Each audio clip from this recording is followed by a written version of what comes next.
ایک عورت عراق سے آئی، اس کی 5 یتیم بچیاں تھیں، تو اسے ضرورت تھی وظیفے کی۔ اس نے آ کے پوچھا حضرت عمر بن عبدالعزیز کا گھر کہاں؟ تو لوگوں نے فرمایا وہ سامنے جو ٹاٹ اور بوریے کا پردہ لٹک رہا ہے وہ عمر بن عبدالعزیز کا گھر ہے۔ دروازے پہ دستک دی تو ایک عورت اندر برتن دھو رہی تھی۔ پوچھا السلام علیکم، امیر المومنین سے ملنا ہے۔ وہ کہنے لگی اس درخت کی چھاؤں میں بیٹھ جاؤ، ابھی تشریف لاتے ہیں۔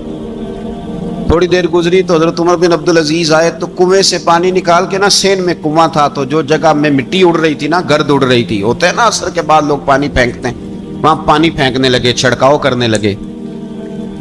تو تھوڑی تھوڑی باتیں وہ خاتون آپ سے کرنے لگی، تو وہ جو عورت آئی تھی نا وہ کہنے لگی تم غلام سے باتیں کر رہی ہو، تمہیں پردہ کرنا چاہیے۔ وہ کہنے لگی یہ غلام نہیں، یہ میرے شوہر ہے اور یہ امیر المومنین عمر بن عبدالعزیز ہے۔ کہنے لگی یہ عمر بن عبدالعزیز ہے؟ کہا ہاں یہ عمر بن عبدالعزیز ہے۔ تو وہ خاتون حاضر ہوئی، کھجوریں اس کو دی گئی کھانے کے لیے۔ اس نے کہا حضور میری 5 یتیم بیٹیاں ہیں، مجھے وظیفہ چاہیے۔ جناب عمر بن عبدالعزیز نے ایک بیٹی کا نام پوچھا، ولدیت پوچھی، وظیفہ لکھا۔ عورت کہنے لگی اللہ تیرا شکر ہے میری بچی کا وظیفہ لگ گیا۔ دوسری کا نام پوچھا، ولدیت پوچھی، عمر پوچھی، وظیفہ لگایا۔ اللہ تیرا شکر ہے میری یتیم بچی کا وظیفہ۔ 4 بچیوں کے وظیفے عمر لکھتے رہے، خاتون اللہ کی حمد کرتی رہی۔ 5ویں کا لکھنے لگے تو کہنے لگی میں نے زمانہ بڑا دیکھا ہے پر عمر بن عبدالعزیز تیری طرح کا بندہ نہیں دیکھا۔ آپ فرمانے لگے اب میں 5ویں کا وظیفہ نہیں لکھتا، 4 کا وظیفہ جا کے گورنر سے منظور کرا لے اور 4 کو کہنا تھوڑا تھوڑا 5ویں کو بھی دے دے۔ حضور کیوں نہیں لکھتے؟ فرمایا جب تک تو حمد کے لائق رب کی حمد کر رہی تھی میں وظیفے لکھ رہا تھا، اب تو نے میری تعریفیں شروع کر دی۔ اپنی تعریف پر کیسے وظیفہ لکھوں؟ وہ تو حمد کے لائق ہے، اس کی حمد ہونی چاہیے، لیکن میں اپنی تعریف پر، اپنی خوشامد پر میں نہیں لکھتا۔ جا اللہ تعالیٰ تیری لیے بہتری کرے۔ وہ خاتون کہتی ہے میں وہاں سے آئی، مجھے مہینوں لگ گئے، سفر لمبا تھا، عراق پہنچی تو عراق کے گورنر کو جب میں نے وہ روکا دیا تو ان کی چیخیں نکل گئی، تڑپ کے روئے۔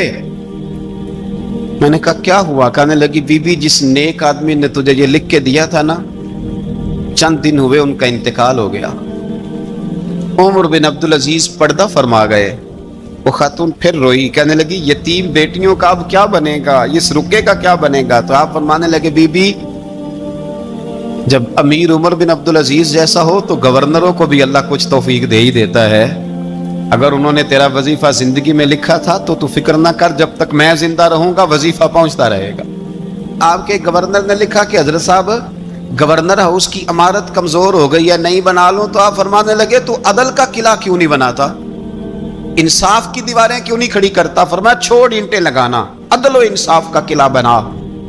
سب سے بڑی بات یہ تھی کہ بڑے پابند تھے صوم و صلات کے، دن کو تلاوت کرتے، رات کو عبادت کرتے، پنجگانہ نماز میں کھڑے ہوتے، اللہ کے خوف کی بات آتی تو چڑیا کی طرح پھڑ پڑاتے، ڈرتے۔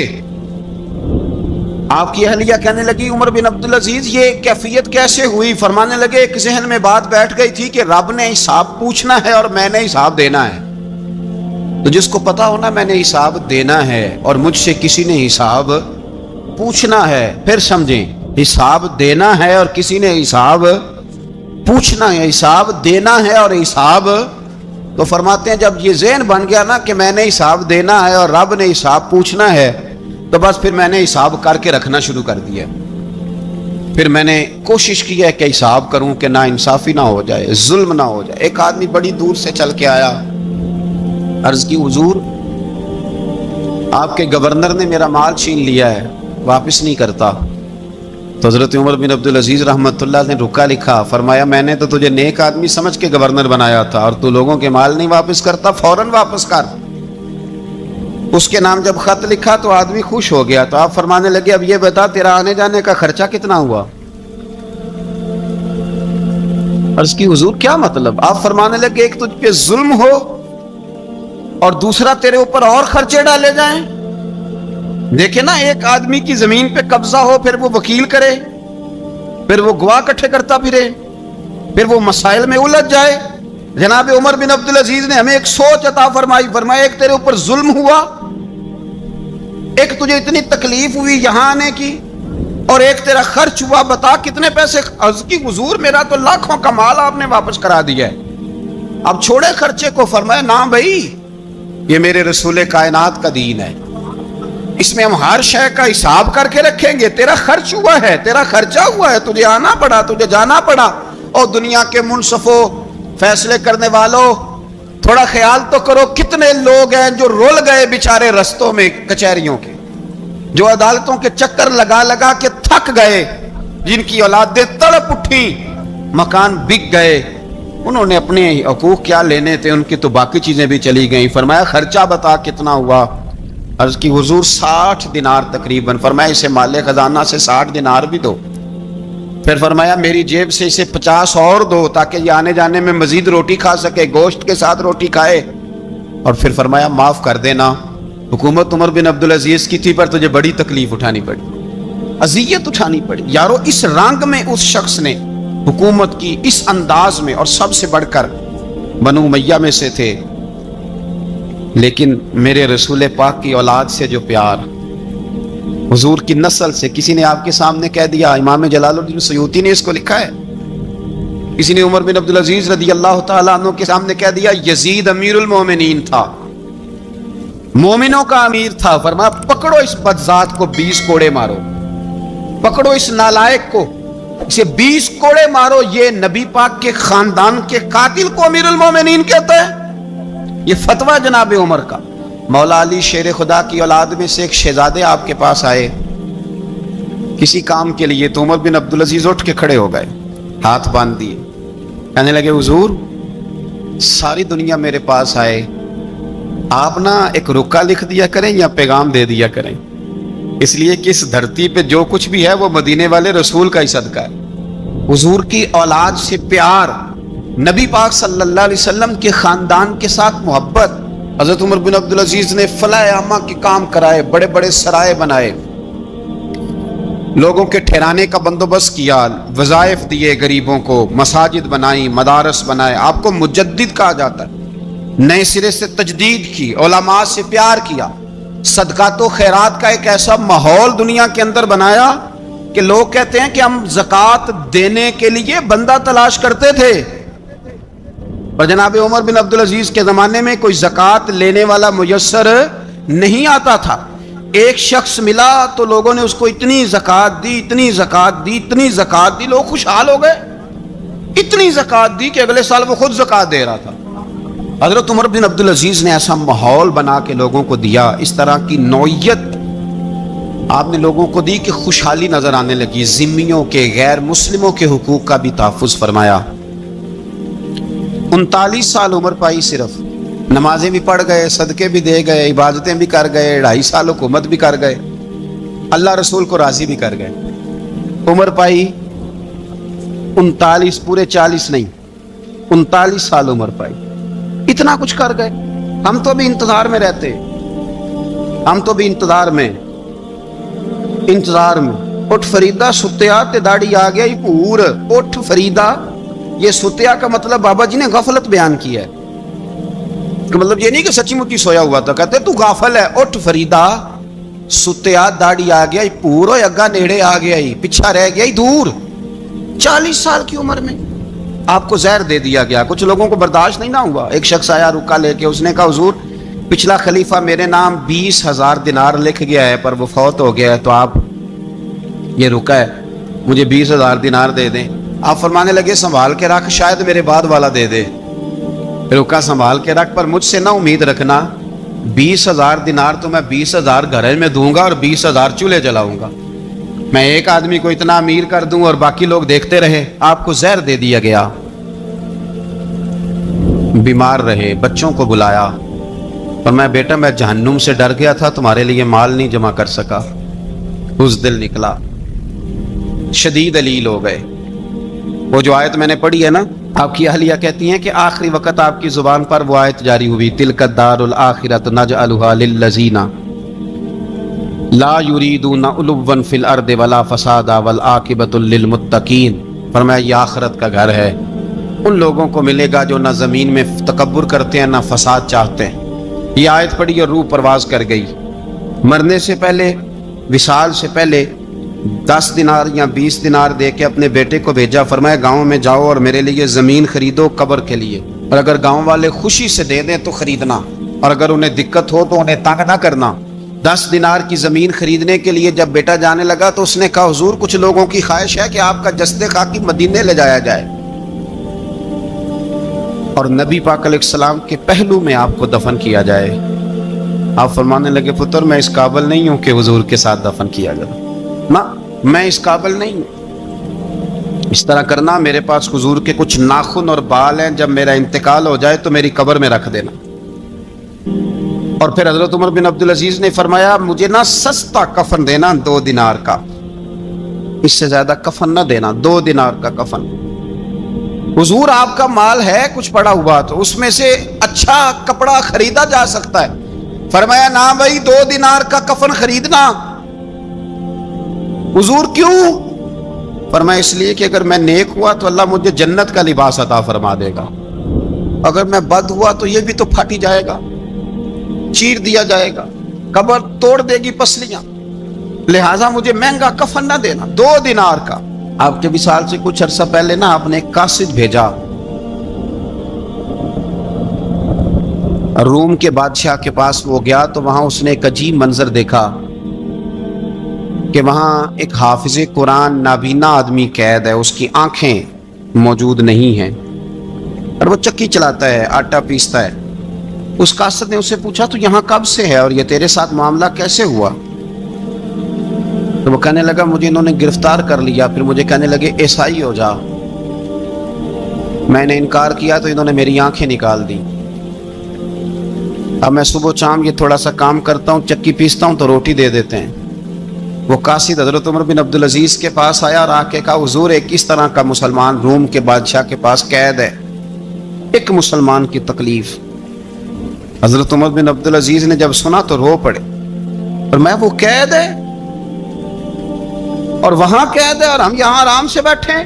فوراً رکا لکھا، قاصد سے کہنے لگے واپس جا، روم کے بادشاہ کو جا کے کہہ کہ اس نابینا قیدی کو فوراً آزاد کرے، ورنہ میں ایک ایسا لشکر بھیجوں گا کہ اتنا بڑا لشکر بھیجوں گا کہ اس کا پہلا آدمی تیرے پاس ہوگا اور آخری میرے پاس ہوگا، اور تجھے پھر وہ بندہ چھوڑنا پڑے گا، تو ابھی چھوڑ دے، میں تجھے پیغام دے رہا ہوں۔ وہ قاصد کہتا ہے جب میں رکا لے کے پہنچا، ظاہر ہے بڑا لمبا سفر ہوتا تھا، آنے جانے میں مہینوں بھی لگ جاتے تھے، کہتے میں نے رکا دیا تو اس نے پڑھا، کہنے لگا میری طرف دیکھ کے رکا میں نے پڑھ لیا ہے، علماء علماء کو جانتے ہیں، تاجر تاجروں کو جانتے ہیں، تو بادشاہ بھی بادشاہوں کو جانتے ہیں، اور میں تم مسلمان ہو میں نہیں ہوں، پر اتنی تم اس درویش کی قدر کرتے ہو میں تم سب سے بڑھ کر قدر کرتا ہوں، میں اس بندے کو لشکر لے کے آنے کی تکلیف نہیں دوں گا، میں ویسے ہی قیدی آزاد کرنے لگا، تم لے جاؤ۔ کہتے ہیں مجھے چند دن وہاں رہنا پڑا، کچھ لوازمات تھے جن کے لیے رکنا پڑا۔ ایک دن میں شاہ روم کے دربار میں گیا تو وہ تخت سے نیچے اتر کے رو رہا تھا اور اس کی ہچکی بندھی تھی اور اس کے سینے سے آواز نکل رہی تھی۔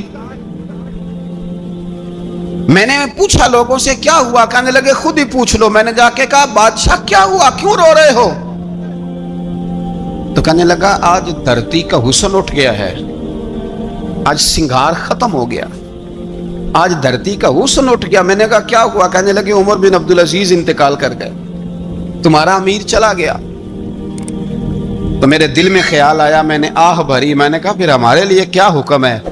تو فرمانے لگے وہ چلتا پھرتا راہب تھا، لوگوں کے پاس کچھ نہیں ہوتا تو وہ فقیر ہوتے ہیں، پر اس کے قدموں میں تو خزانے تھے، پر وہ پھر بھی فقیر تھا۔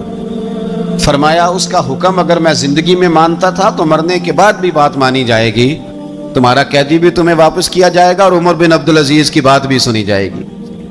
کسی نے حضرت عبداللہ بن مبارک سے کہا آپ بڑے زاہد ہیں، آپ نے دنیا چھوڑ دی۔ فرمایا میں تو عالم فاضل ہو کے زاہد ہوں، زاہد تو اصل میں عمر بن عبدالعزیز تھے جو بادشاہ ہو کے زاہد تھے۔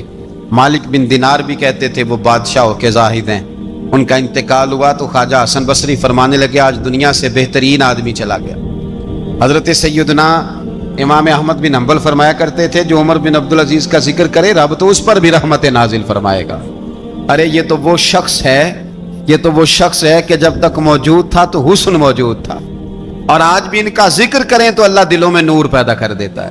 حضرت عمر بن عبدالعزیز رحمۃ اللہ علیہ تو وہ نیک آدمی تھے کہ ایک شخص آپ سے گفتگو کر رہا تھا، سرکاری بات چیت ہو رہی تھی تو چراغ بھی سرکاری جل رہا تھا۔ اس نے پوچھا حضور چلے سرکاری بات تو ختم ہوئی، طبیعت کیسی، حال کیا؟ فرمایا ٹھہر جو، ایک چراغ بند کر کے دوسرا جلا لیا۔ اس نے کہا حضور یہ کیا؟ آپ فرمانے لگے وہ سرکاری چراغ تھا، یہ میرا ذاتی ہے۔ جس شخص نے اتنی باریک بینی کے ساتھ تقوی اختیار کیا ہو، نبی پاک سے اتنی محبت کی ہو، دعا کرتے ہیں اللہ ان پہ کروڑوں رحمتیں فرمائے، اللہ ان پہ بے حساب برکتوں کا نزول فرمائے۔ دو باتیں حضرت عمر بن عبدالعزیز کی زندگی میں ہمیشہ غالب رہی، ایک تو دنیا ہونے کے باوجود دنیا سے دل نہیں لگا، یہ دو باتیں آپ نے یاد رکھنی۔ دل نہیں لگایا دنیا سے، مال تھا، دولت تھی، پر وہ اس چکر میں نہیں پڑے کہ یہ مہنگا جوڑا میرے گھر کیوں نہیں، یہ اعلیٰ کار کیوں نہیں، اب یہ والا میں نے گھر، ایک اینٹ پر دوسری اینٹ نہیں رکھی ساری زندگی، چونکہ وہ سمجھتے تھے زندگی مختصر ہے تو 40 سال کی زندگی میں ہی کمال کر گئے۔ اور دوسرا، حضرت عمر بن عبدالعزیز نے ہر وقت ایک چیز اپنے ذہن میں رکھی کہ مجھے اللہ کے سامنے کھڑے ہونا۔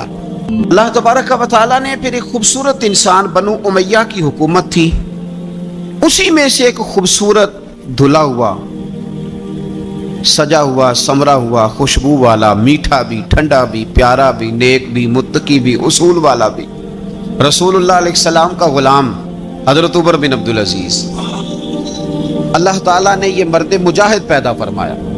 آپ مدینہ شریف میں پیدا ہوئے، آپ کے جو والد گرامی تھے وہ مصر میں گورنر تھے۔ حضرت عمر بن عبدالعزیز رحمۃ اللہ تعالیٰ علیہ کی جو والدہ ہیں وہ حضرت عمر فاروق کی پوتی ہیں، تو آپ کی رگوں میں فاروقی خون بھی تھا۔ حضرت عمر بن عبدالعزیز رحمۃ اللہ تعالیٰ علیہ کے والد گرامی نے آپ کو مدینے میں پڑھنے کے لیے چھوڑا۔ حضرت صالح بن کیسان ایک عالم اور محدث تھے، ان کے پاس آپ نے تعلیم پائی، اور جناب عمر بن عبدالعزیز رحمۃ اللہ تعالیٰ علیہ کے والد اگرچہ مصر میں تھے لیکن آپ کو مدینہ میں رکھا، آپ نے مکمل تعلیم حاصل کی، علم حاصل کیا، چھوٹی سی عمر میں قرآن پاک کے حافظ بھی ہو گئے۔ پھر جب بڑے ہوئے تو اللہ نے یہ موقع دیا، چونکہ خاندان کی حکومت تھی تو آپ مدینہ شریف کے گورنر بنے، اور مدینہ منورہ کے ساتھ ساتھ آپ کو طائف کی حکومت بھی ملی، مکہ مکرمہ کی حکومت بھی ملی۔ پھر بعض جگہ پہ تو یہ ہے کہ آپ نے خود کسی وجہ سے استعفیٰ دیا، اور بعض جگہ یہ ہے کہ سازش کر کے آپ کو معزول کیا گیا۔ لیکن حضرت عمر بن عبدالعزیز نیک بڑے تھے، پرہیزگار بڑے تھے، پر خوش لباس بھی بڑے تھے۔ خادم کو جب بھیجتے تھے نا بازار تو کہتے تھے جو سب سے مہنگا جوڑا ہو وہ خرید کے لانا، خوشبو بہترین استعمال کرتے تھے۔ جب گزرتے تھے تو لوگوں کو پتہ چلتا تھا کہ کوئی عام نہیں گزرا، عمر بن عبدالعزیز گزرے۔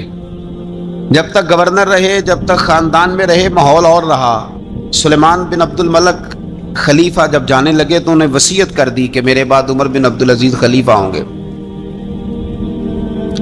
یہاں تو لوگوں کو عہدہ ملے تو لوگوں کی کیفیت بدل جاتی ہے نا، لیکن جب حضرت عمر بن عبدالعزیز کا اعلان ہوا تو رونے لگے، ایک کونے میں بیٹھ کے رونے لگے، فرمانے لگے مجھے امید نہیں تھی کہ وہ اتنا بڑا بوجھ میرے کندھوں پہ ڈال کے چلا جائے گا، اتنے سارے لوگوں کا بوجھ، اتنے سارے لوگوں کی آزمائش۔ خیر چونکہ وصیت تھی، آپ کی بیعت لی گئی، بیعت لینے کے بعد آپ منبر پہ چڑھے تو فرمایا لوگوں میں تمہیں آزاد کرتا ہوں، اگر تم میرے علاوہ کسی کو حکمران بنانا چاہو تو مجھے کوئی اعتراض نہیں ہے۔ لوگوں نے کہا نہیں، آپ ہی ہمارے حکمران ہوں گے۔ حضرت عمر بن عبدالعزیز دنیا اسلام کے اندر ایسی مثال ہیں، اچھی طرح سمجھ لیں کہ جب حالات اب نہیں اب تر ہو گئے تھے، بد نہیں بدترین ہو گئے تھے، اور بڑے بڑے لوگوں نے عجیب ماحول گھڑ لیے تھے، اس ماحول میں آئے، لمبی نہیں 2.5 سال حکومت کی صرف، لیکن لوگوں کو حضرت صدیق اکبر کی یاد آنے لگی، لوگوں کو سیدنا فاروق اعظم کیا۔ آپ کی جو بیوی تھی وہ بھی بادشاہ کی بیٹی تھی، بادشاہ کی بیوی بھی بن گئی۔ پہلے دن اپنی بیوی سے کہا کہ اب ہم بن گئے ہیں امیر، اب ہمارے ذمہ بہت ساری ذمہ داریاں ہیں، اب حالات اس طرح کے نہیں ہوں گے جس طرح کے پہلے ہوا کرتے تھے، اب تمہیں میرا ساتھ دینا ہے، اپنا سارا زیور دو، میں بیت المال میں جمع کرانا چاہتا ہوں۔ یہ بڑا مشکل کام ہوتا ہے کسی خاتون کے لیے۔ سارا مال وہاں جمع کرا دیا، پہلے دن ہی سارے کپڑے سپڑے حضرت عمر نے اپنے خیرات کر دیے، سادہ لباس پہن لیا، اور بڑی تھوڑی غذا گھر میں آتی تھی، بیت المال سے تھوڑا سا وظیفہ، جائیدادیں ساری دے دی اللہ کے راستے میں، غریبوں میں بانٹ دی۔ ایک دن گھر میں تشریف لائے تو بچیوں نے منہ پہ ہاتھ رکھ لیا۔ حضرت عمر بن عبدالعزیز بات کرتے ہیں تو بیٹیاں منہ چھپا لیتی ہیں۔ پتر کیا بات ہے بیٹے، میرے منہ سے بدبو آ رہی ہے، منہ چھپاتی ہو؟ تو بچیاں خاموش ہوئیں۔ جب دوبارہ پوچھا تو کہنے لگے ابا جی جو آپ خرچہ دیتے ہیں نا اس میں 2 وقت روٹی نہیں پک سکتی۔ اور یارو میں آپ کو وقت کے امیر کی بات سنا رہا ہوں، یہ جو رکھ رکھاؤ میں نے اور آپ نے بنا لیا ہے تو خرچے اتنے بڑھا لیے کہ ہم الجھ گئے، ہم سے پورے نہیں ہوتے۔ لیکن جنہوں نے اولادوں کو سادہ رکھا، حالات قابو میں رکھنے میں کامیاب ہوئے، بچ گئے۔ میرے نبی کریم صلی اللہ علیہ وسلم نے فرمایا جو ضرورت کے مطابق جسے اللہ نے روزی دے دی وہ کامیاب ہو گیا۔ لیکن ہم بہت الجھ گئے، بہت دور نکل گئے۔ بیٹیوں نے منہ میں ہاتھ رکھا، پتر کیا بات ہے ابا جی، اتنے پیسے آپ لاتے ہیں 2 وقت کی روٹی نہیں پک سکتی، تو ہم نے پیاز سے روٹی کھائی ہے، منہ سے بدبو آ رہی ہے، تو اس لیے آپ کے سامنے منہ نہیں کھولا کہ آپ کو کراہت ہوگی۔ تو حضرت عمر بن عبدالعزیز آنکھوں میں آنسو تو آئے پر کہنے لگے یا اللہ تیرا شکر ہے کہ جس جگہ میں اپنی اولاد کو کھڑا کرنا چاہتا تھا میری اولاد وہاں کھڑی ہو گئی ہے۔ یہ پیاز سے روٹی کھا کے بھی شکر ادا کرتی، پیاز سے روٹی کھا کے بھی۔ آپ یقین کریں میرے ابا جی میری والدہ سے کہتے تھے کہ بڑولے میں گندم میں نے ڈلوا دی ہے، یہ میری ذمہ داری تھی، اب اچار کا ایک مرتبان بنا لے تو انشاءاللہ گرمیاں مسئلہ کوئی نہیں۔ میں نے دیکھا ہے انہیں پیاز سے روٹی کھاتے، میں نے دیکھا ہے وہ ایک پیاز سے روٹی کھاتے اور پیاز روٹی کے اوپر رکھ لیتے، اور آخر میں ان کا چہرہ جب ہم لوگ دیکھتے تو وہ کہتے اللہ تیرا کتنا شکر ہے، سوال نہیں کرنا پڑا، گندم بھی اپنی تھی، پیاز بھی اپنا تھا، گھر میں نے بچوں کے بیچ بیٹھ کے روٹی کھا لی۔ اور یوں لگتا تھا کہ وجود بھی ان کا سارا شکریہ ادا کرتا ہے صرف زبان میں۔ حضرت عمر بن عبدالعزیز نے اپنے گھر کے اندر عید والے دن بیٹیوں نے کہا ابا جی جوڑے پرانے ہیں، یارو ہو جاتا ہے، بس تھوڑا سا نا توجہ کی ضرورت ہے، ہو جاتا ہے، نئے کپڑے لینے ہیں۔ اب ایک گھر میں شادی ہوتی ہے تو اس گھر سے تعلق رکھنے والے ہر گھر میں شادی سمجھنے شروع ہو گئی، لاکھوں روپے کا مال صرف کپڑوں پہ، جوتوں پہ اور ان کے لوازمات پہ لگتا ہے۔ غربت کیسے ختم ہوگی؟ حالات کیسے ٹھیک ہوں گے؟ پردیس میں جانے والے واپس کیسے آئیں گے؟ کس طرح یہ ماحول ٹھیک ہوگا جب اخراجات اتنے بڑھا لیے جائیں؟ حضرت عمر بن عبدالعزیز رحمۃ اللہ علیہ کی بیٹیوں نے کہا عید پہ کپڑے لینے، ضد کی تو جناب عمر نے اپنے وزیر خزانہ کو خط لکھا، فرمایا 1 مہینے کی تنخواہ مجھے ایڈوانس دے دو، بیٹیوں کے کپڑے لینے ہیں۔ تو جب بادشاہ عمر بن عبدالعزیز جیسا ہو تو پھر وزیر بھی نیک ہی ہوتے ہیں، وزیر بھی نیک۔ تو وزیر کہنے لگا حضور کچھ باتیں آپ سے سیکھی ہیں، اگر اجازت دیں تو کر لوں؟ کہا جناب کرو۔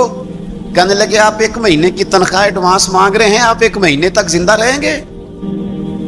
یہ آپ سے سیکھی ہوئی باتیں۔ حضرت عمر بن عبدالعزیز کہنے لگے رب تیرا بھلا کرے، تو نے سوئے ہوئے عمر کو پھر سے جگا دیا۔